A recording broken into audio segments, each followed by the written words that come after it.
आज की कहानी एक ऐसी रानी की जिसने अकबर को हरा दिया था।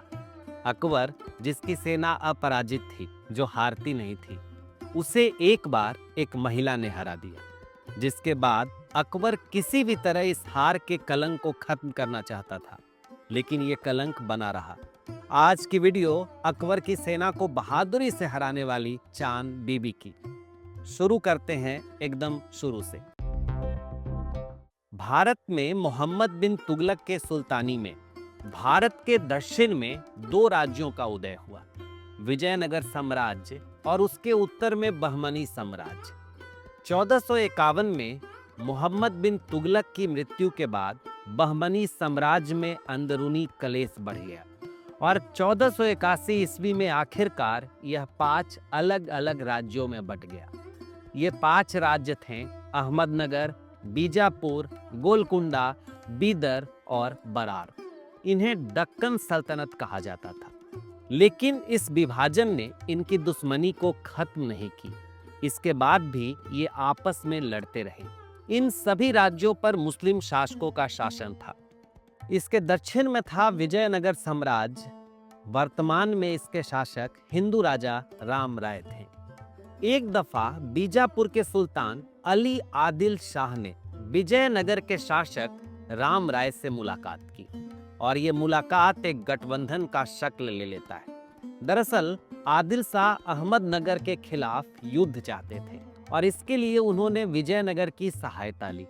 दोनों राज्य की सेना मिलकर अहमदनगर पर युद्ध कर उसे बुरी तरह लूट लिया।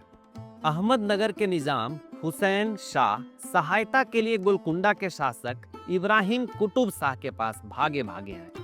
गोलकुंडा के शासक ने बीजापुर के आदिल शाह को एक भोज पर बुलाया और उन्हें समझाया कि हम 5 मुस्लिम राज्य हैं और हमें हिंदू राज्य विजयनगर के खिलाफ एकजुट होना चाहिए, और यदि हम सब मिलकर विजयनगर पर आक्रमण करेंगे तो हमें राजस्व का भी फायदा होगा।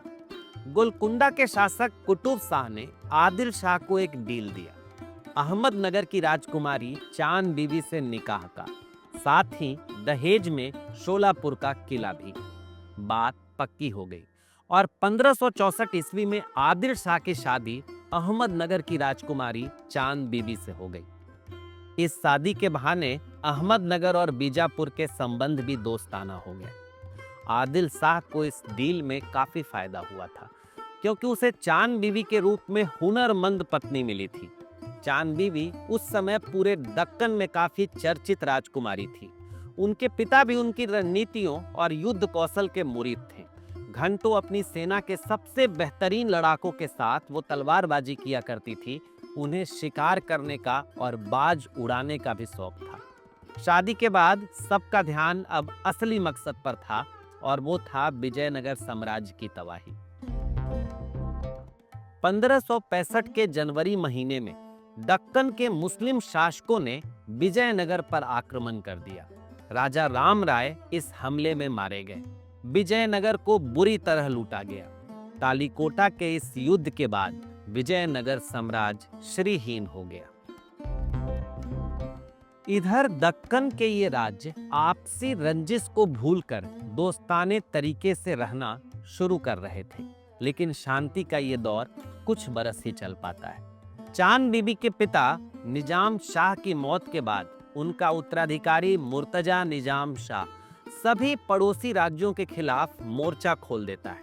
इस अशांत माहौल में बीजापुर के शासक आदिल शाह की हत्या हो जाती है और इस तरह बीजापुर की सभी जिम्मेवारी चांद बीबी के कंधों पर आ जाती है। चांद बीबी आदिल शाह के 9 वर्ष के भतीजे इब्राहिम को गद्दी पर बैठाती है और इब्राहिम के नाम पर खुद शासन संभालती है। लेकिन अहमदनगर बुरी तरह अस्थिरता की स्थिति में था। कुछ ही बरस के अंदर यहाँ कई राजा बदले और गद्दी के लिए कई हत्याएं हुई। इस अस्थिर माहौल का फायदा दूर भारत में बैठा मुगल शासक अकबर उठाना चाह रहा था। अकबर अपने राज्य का विस्तार 1560 ईस्वी से ही शुरू कर देता है और दक्कन पर हमेशा उसकी नजर रहती है। उसे एक मौका चाहिए था और अहमदनगर की अस्थिरता ने उसे यह मौका दे दिया।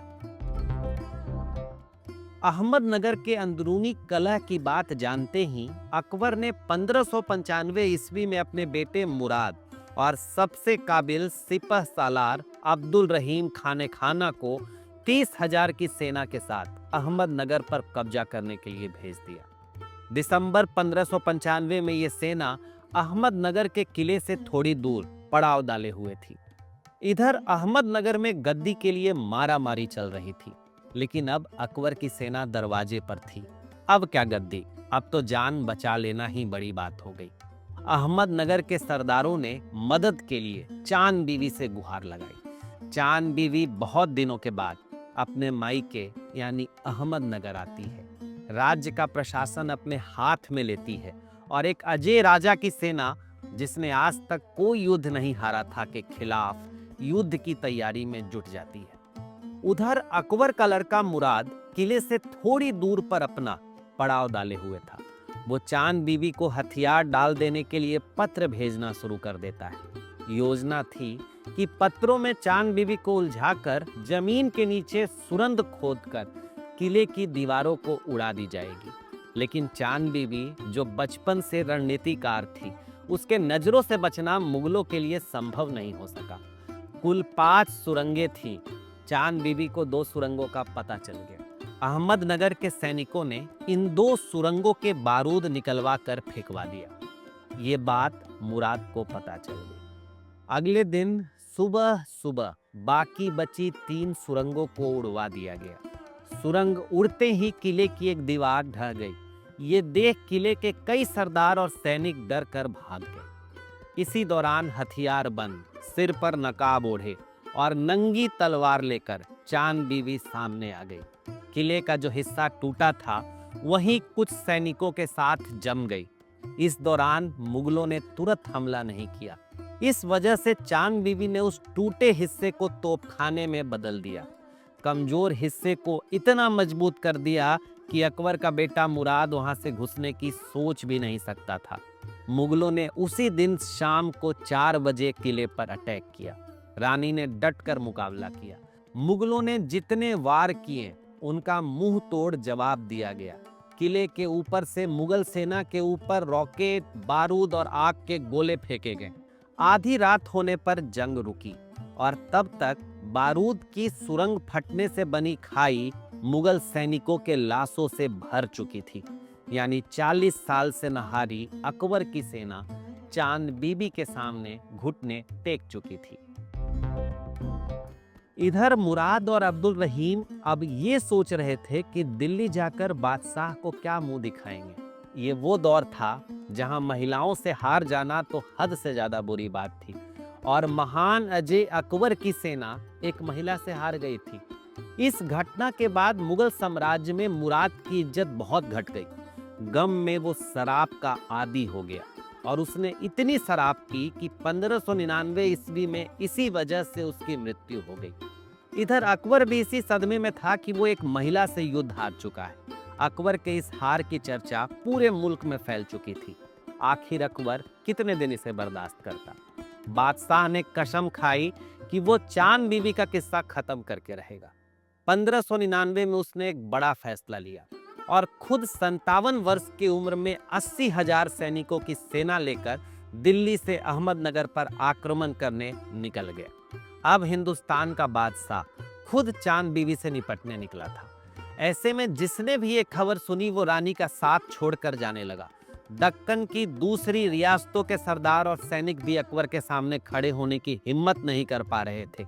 ऐसे में अहमदनगर की ये शेरनी अकेले रह गई। उन्हें भी पता था कि वो अकबर की इतनी बड़ी फौज का सामना नहीं कर पाएंगी। ऐसे में उन्होंने युद्ध न करने का सोचा, लेकिन इसे लेकर उनसे एक गलती हुई। गलती ये कि मुगलों से जल्द ही सुलह करने वाली बात उन्होंने महल के किन्नर हमीद खान को बता दिया। हमीद ने पूरे अहमदनगर में इसका ढिंढोरा पीट दिया। ये सुनकर अहमदनगर के सरदार और वहां के लोग रानी से नाराज हो गए, क्योंकि वो ये सोच कर बैठे थे कि चांद बीबी उन्हें मुगलों के ताप से बचाएगी, उनका मुकाबला करेगी। कुछ सैनिक इस बात से इतना नाराज हुए कि उन्होंने रात में महल में घुसकर चांद बीबी की हत्या कर दी। अगले दिन चांद बीवी को किले में ही किसी जगह पर दफन कर दिया गया। इस घटना के करीब 4 महीने बाद मुगल सेना ने अहमदनगर पर हमला कर उस पर कब्जा कर लिया। यानी 57 साल के अकबर की चांद बीवी से मुकाबला करने और उसे हराने की तमन्ना अधूरी रह गई।